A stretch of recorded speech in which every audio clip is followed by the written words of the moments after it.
princípio, Deus criou os céus e a terra. E a terra era sem forma e vazia. Havia trevas sobre a face do abismo. E o Espírito de Deus pairava por sobre as águas. E disse Deus: haja luz. E houve luz. E viu Deus que a luz era boa.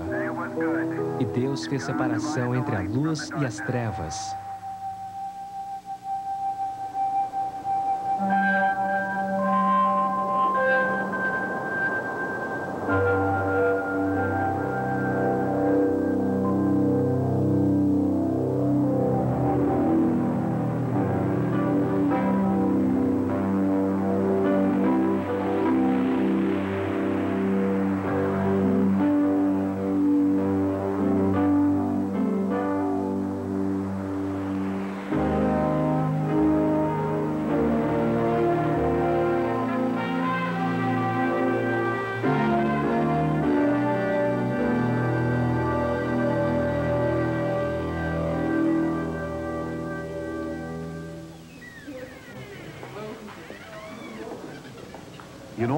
Em quase todos os sistemas educacionais do mundo, os jovens são ensinados a respeito do grande mistério, como apareceu ao mundo. Em quase todo lugar, a história é a mesma. O professor diz: lentamente, durante milhões e milhões de anos, tudo aconteceu, por acaso. A evolução fez isso. Enormes períodos de tempo e o acaso fez as coisas acontecerem. Alguns professores, porém, ensinam uma história diferente. Eles ainda consideram a criação como algo feito por uma inteligência extraterrena, a qual chamam de Deus, uma possibilidade científica. Nesses programas, você conhecerá um britânico brilhante, o professor Arthur Wilder Smith, um dos poucos cientistas do mundo que já recebeu 3 doutorados. Ele já publicou mais de 60 livros e artigos científicos, não só na área do debate criação versus evolução, mas também na sua área da ciência, que é a bioquímica. O professor Wilder Smith vive na Suíça há muitos anos e é uma das autoridades mais respeitadas na Europa na controvérsia sobre criação e evolução. Vamos dar uma olhada no mundo ao nosso redor.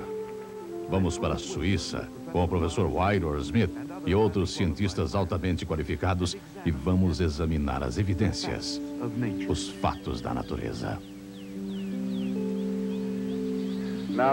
Bem, há 2 modelos principais que são usados para explicar a origem do cosmos, do sistema solar, da biologia e dos elementos até chegar ao homem.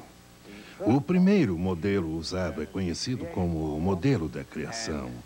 Este ensina que os elementos, o homem e toda a biologia foram criados através do conceito de Deus.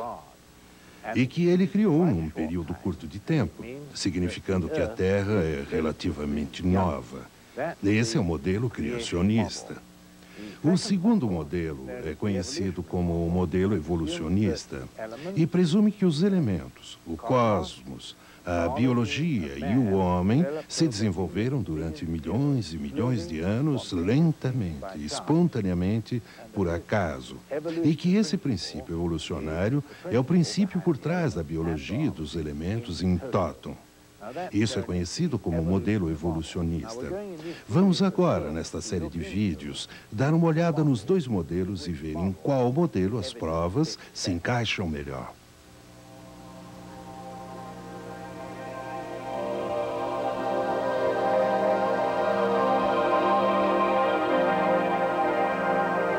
Mas antes de mergulharmos mais a fundo nas informações científicas relacionadas com o nosso tópico, devemos verificar o que nossos ancestrais pensavam de como se iniciaram todas as coisas.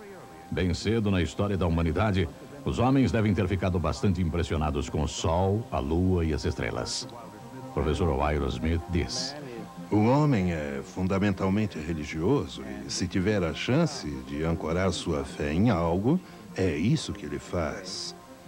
Nos dias antigos, os homens, olhando para as estrelas e a lua, e provavelmente não as entendendo, chegaram à conclusão de que elas eram formas de deuses.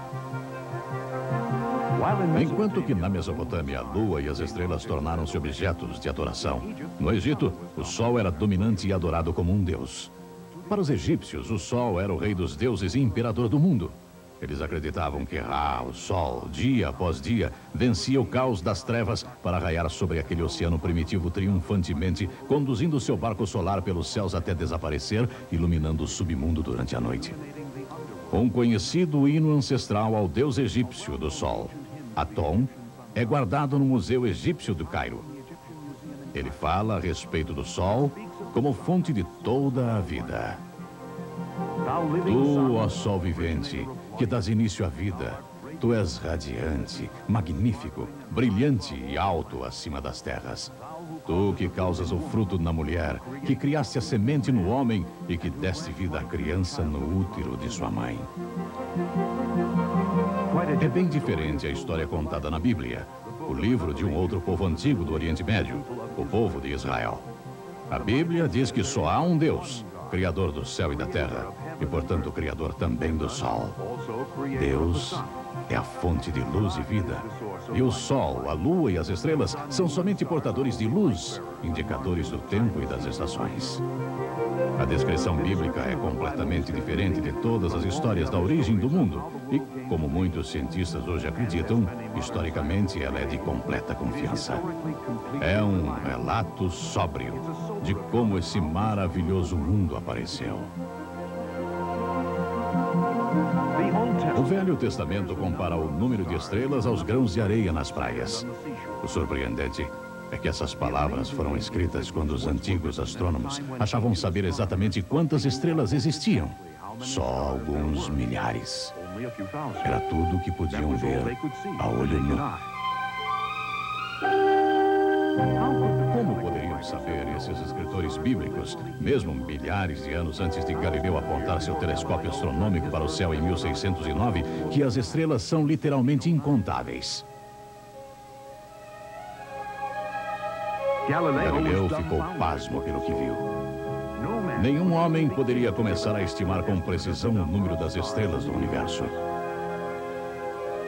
No entanto, milhares de anos antes, a Bíblia indicava que o universo era literalmente vasto demais para ser compreendido pela mente humana.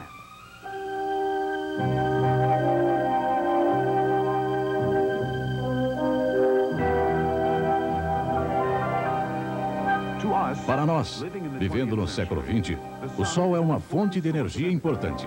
A energia de que nós necessitamos desesperadamente. Contudo, na nossa teoria evolucionista, como os antigos egípcios, nós temos o Sol como quem dá origem à vida. E como os antigos babilônicos, muitos creem que a posição das estrelas determina seu futuro. A astrologia e os horóscopos têm um papel importante nas vidas de muitos e têm crescido sua importância com mais e mais horóscopos influenciando os homens e as mulheres de hoje. Então, será que nós somos mais avançados, mais sofisticados do que as antigas civilizações?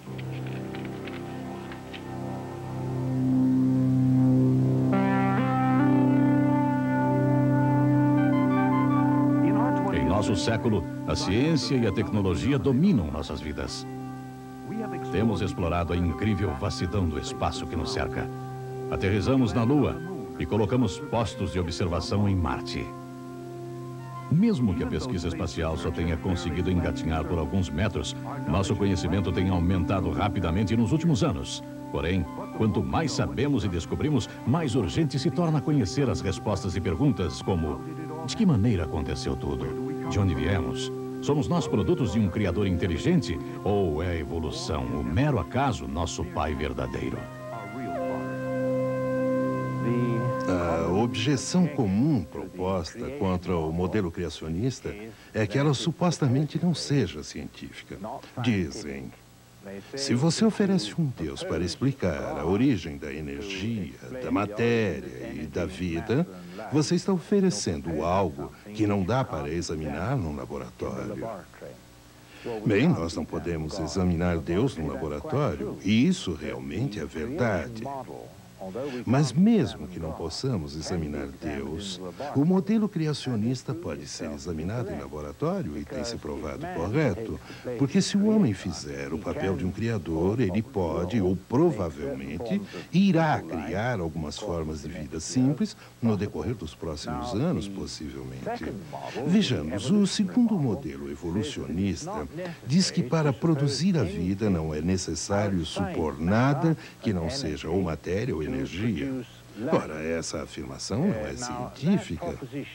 Sabemos muito bem que se deixarmos a matéria sem pôr a mão, ela não se organiza sozinha, não importa o quanto tenham se esforçado nos últimos anos para provar isso.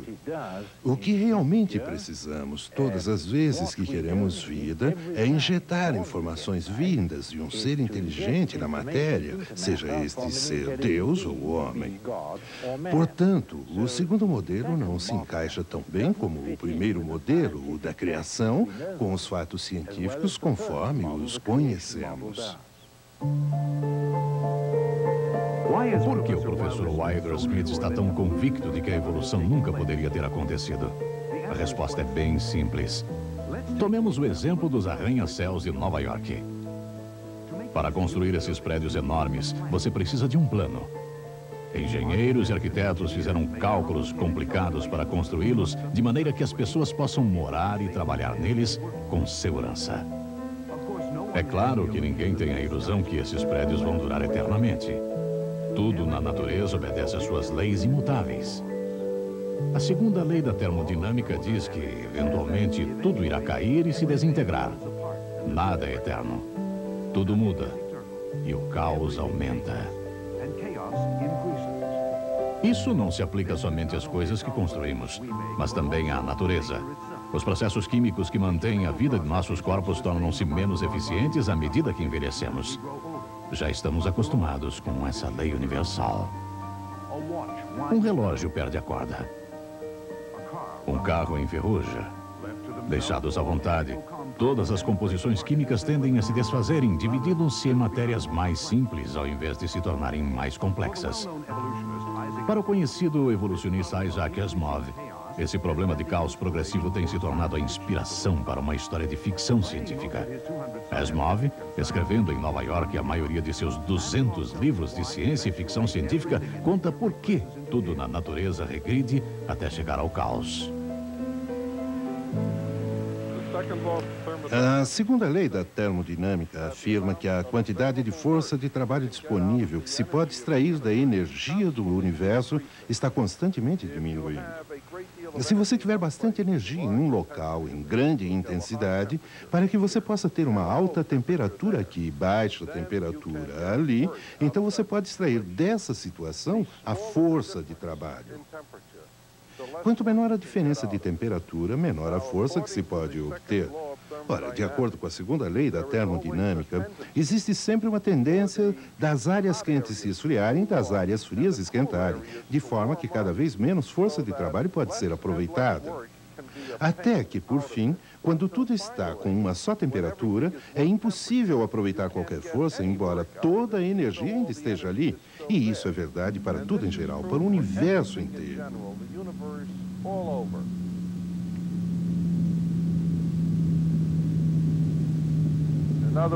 Em outras palavras, a água corre para baixo e não para cima. A água procura seu nível, não se separa. As coisas se tornam desordenadas. Existe o termo entropia, que melhor se define com certas expressões matemáticas. E é assim que os físicos teóricos o definem. Mas se esquecermos a matemática, a entropia é uma medida do nível da desordem do universo. Quanto maior a desordem, tanto maior a entropia. Ela é uma medida das coisas procurando seu nível em todo o universo. Quanto mais as coisas do universo vão se equilibrando, tanto maior a entropia. Eventualmente, no decorrer do tempo, se o universo durar até lá, parece mesmo que a entropia alcança seu máximo. Tudo se equilibra, tudo fica completamente desordenado e depois disso não pode existir mudança, nem trabalho nenhum, nada. É um tipo de morte.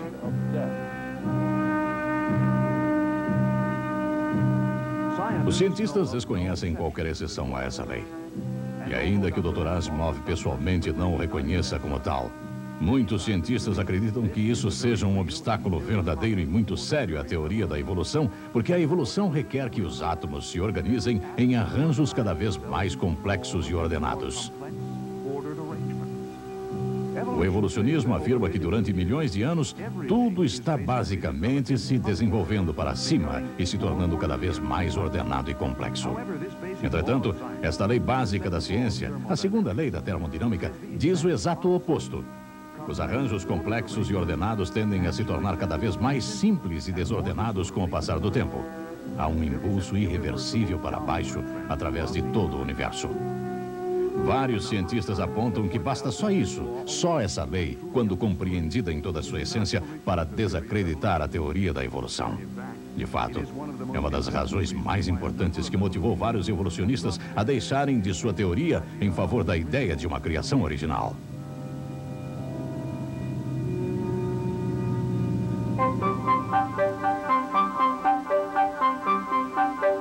Para explicar somente a origem do nosso sistema solar, pelo menos 23 diferentes teorias existem.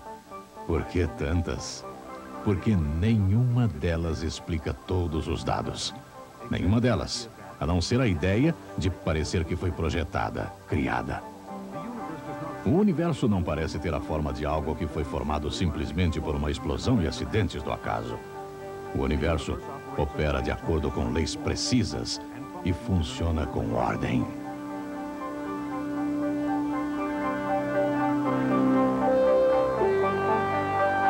Quanto mais nós o exploramos, mais encontramos ordem nos movimentos e sistemas.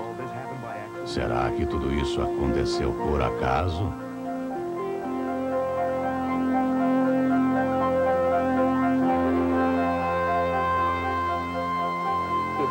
Se olhamos para o passado do universo, descobrimos que a entropia tem diminuído. Isso quer dizer que a desigualdade da energia está aumentando. No passado, mais energia se acumulava em um ponto e não em outro. Até que, finalmente, se voltamos suficientemente no tempo, percebemos que a entropia estava em um mínimo e tudo assim fica tão ordenado quanto é possível estar. O que parece agora é que foi naquele tempo que toda a matéria do universo estava em um grande bolo e tudo arranjadinho, fila, por assim dizer, como soldados em um desfile militar. E então explodiu. Foi o Big Bang, e isso foi há uns 15 bilhões de anos. E logo que explodiu, tornou-se mais desordenado. E a desordem vem aumentando gradativamente de lá para cá. É como se todos os soldados que estavam desfilando tivessem recebido a ordem de debandar. E desde aquele tempo caminham em qualquer direção, cada um por onde quer, até se espalharem por igual sobre toda a Terra, quando então a entropia fica no máximo.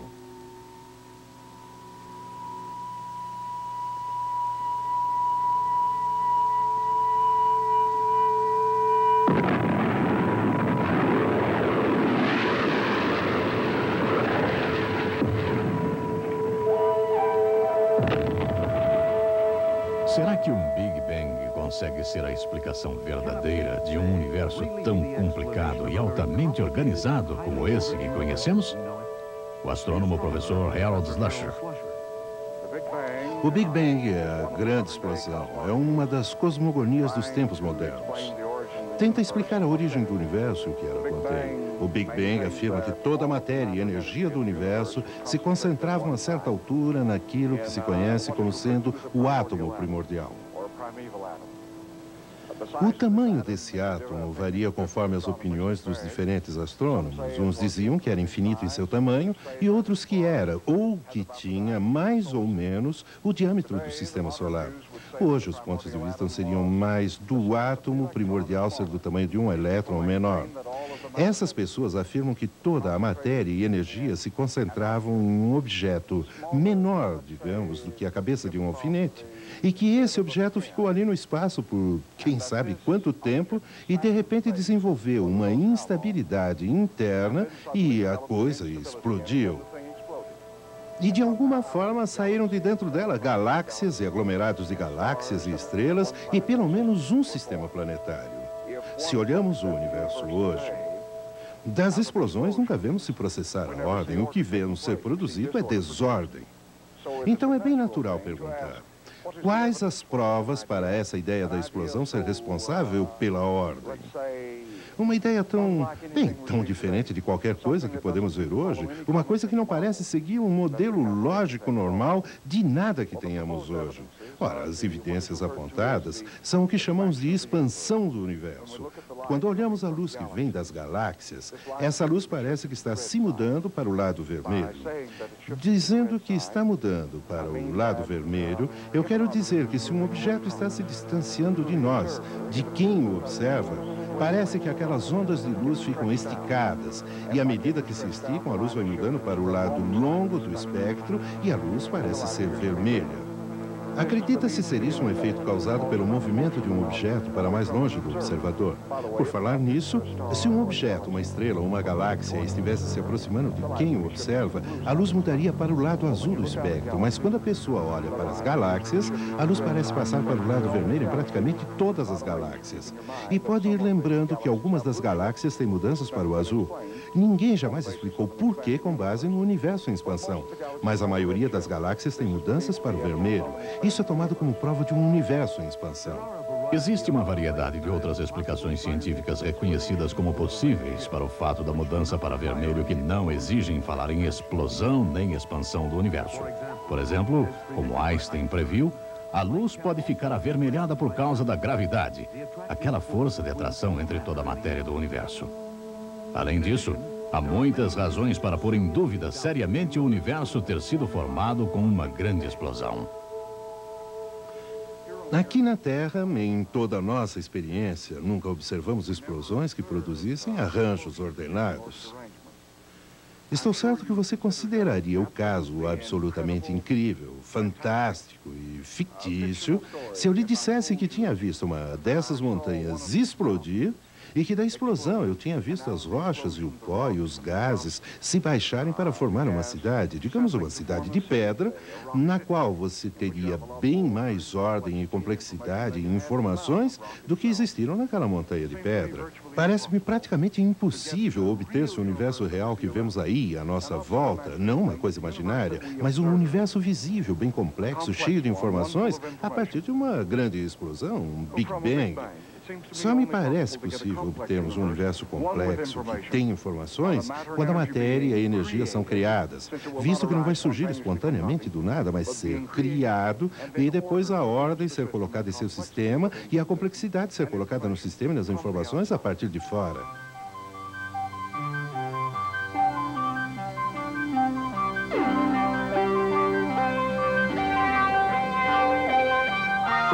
Assim, para criar qualquer tipo de desenvolvimento ou organização complexa num sistema fechado, precisa-se de energia e informações vindas de fora. Os evolucionistas afirmam que nossa Terra não é um sistema fechado de modo algum, que ela está aberta à energia do Sol e que a energia dos raios solares, por exemplo, criou a vida no nosso lindo planeta. Mas será que basta a energia, mesmo quando se tem um sistema aberto? Há numerosos problemas ao explicar a teoria da evolução, particularmente do ponto de vista da termodinâmica. As leis da termodinâmica são 3. A segunda lei é que a quantia de força de trabalho disponível para trabalho útil em um sistema fechado diminui. Outra maneira de dizer isso é que a ordem, a organização da matéria em um sistema fechado decresce, desce até o caos. Ora, há exceções e essas exceções confundem. Se pegamos como exemplo uma coisa morta, digamos um pau que antes estava crescendo e usando a energia do Sol para aumentar a sua ordenação, mas agora está morta. Se exponho esse pau à luz do Sol num sistema aberto, esse pau esquenta. Para dizer a verdade, está bem quente agora, porque o Sol está forte. Isso significa que sua organização está diminuindo, sua entropia está crescendo. Isso num sistema aberto. Por que sua organização não aumenta? Deveria, de acordo com os postulados do evolucionismo. Se eu pego, por outro lado, não um pau morto, mas uma coisa que está viva, como esta orquídea bonitinha aqui, essa orquídea malhada, essa orquídea está absorvendo a energia do Sol do mesmo modo que o pau está absorvendo a energia do Sol. Mas a energia que cai nela, do Sol, pelas reações, está sendo usada para aumentar a ordem e crescer. A clorofila faz isso. Mas se eu mato essa orquídea, se eu apanho a flor e a deixo morrer, a energia do Sol cairia nela e ela ficaria mais quente e, portanto, mais desorganizada. Qual a diferença entre o pau que está morto e a orquídea que está viva? A diferença é que a orquídea tem o que a ciência chama de teleonomia ativa nela. É uma máquina que está capturando a energia para aumentar a organização. Esta máquina está morta e não está capturando energia para reduzir a desordem e aumentar a ordem. Aí está a diferença. De onde vem a teleonomia? A teleonomia, o princípio da ordenação, não reside na própria matéria, mas reside na vida. Onde há vida, há a teleonomia. E então, a energia solar pode ser recebida e fazer a coisa crescer. Isto é, aumenta sua organização. Eu, como cientista, devo, portanto, postular uma fonte de informações para suprir a teleonomia ou o know-how. Eu não encontro isso no universo. E presumo, portanto, que seja transcendente a esse universo. E eu mesmo creio num Deus vivo que fez isso. Creio que este Deus que supriu essas informações revelou-se em forma de homem para que o homem pudesse entender. Somos feitos para compreender, somos Homo sapiens. E se Deus nos fez para entender, eu quero entender e eu quero entender Deus. Mas só posso fazer isso se Ele desce a minha frequência de onda, que é a frequência humana. E então eu creio que Deus se revelou na forma de Cristo e que nós podemos servi-lo e conhecê-lo em nossos corações como fonte do Logos, de toda a informação necessária à feitura do universo e da própria vida. Life itself.